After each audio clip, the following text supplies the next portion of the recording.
තැඹිලි කියලා කියන්නේ ලංකාවේ නිජ භූමිය කරගත්ත ලංකාවේ වැවෙන අද වෙනකොට ලෝකයේ අති විශාල ඉල්ලුමක් තියෙන ලෝකෙට ප්‍රධානම සැපයුම්කරු බවට පත් වෙලා ඉන්න ශ්‍රී ලංකාවේ පොල් වගා කරනවා පොල් ආශ්‍රිතව තැඹිලි ඉතා සුළු වශයෙන් තමයි වගා කරන්නේ. තම ලංකාවේ පොල් වගාවෙන් 3%යි 5%යි අතර ප්‍රමාණය තමයි තැඹිලි වගාව සිද්ධ වෙන්නේ. ඒ නිසා ඔන්න තැඹිලි අපිට වාණිජ භෝගයක් විදිහට වගා කරන්න පුළුවන්කම තියෙනවා. මේ තැඹිලි ආශ්‍රිත නිෂ්පාදන කරන්න පුළුවන්කම තියෙනවා. තැඹිලි කියලා කියන්නේ ලංකාවේ ඉතාම පෝෂණීය පානයක්. රෝගවලට ජීව ඖෂධයක් විදිහට තමයි ලෝකයේ තැඹිලි පිළිගන්නේ. රෝග රසකට ඖෂධයක් විදිහට පාවිච්චි කරන්න පුළුවන් දෙයක් තමයි මේ තැඹිලි වතුර කියලා කියන්නේ. හැබැයි අපිට තියෙන ලෝකයේ හොඳම ශක්තිජනක පානය තැඹිලි වතුර කියලා අපි කවුරුවත් දන්නේ නැහැ. ලෝකය තැඹිලි වලට ජීවමාන ඖෂධයක් කියලා කියන්නේ.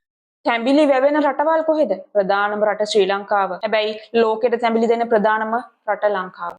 මේ තැඹිලි වතුර වලට ඉල්ලුම තියෙන්නේ කොයි රටවල් වලින්ද කියලා මම ඔයාලට කියන්න. අරාබි එමිරාජ්‍ය, යුරෝපය, කොරියාව, ඇමරිකාව වසරකට මේ ඉල්ලුම 10%කින් 15%කින් ඉහළ යනවා.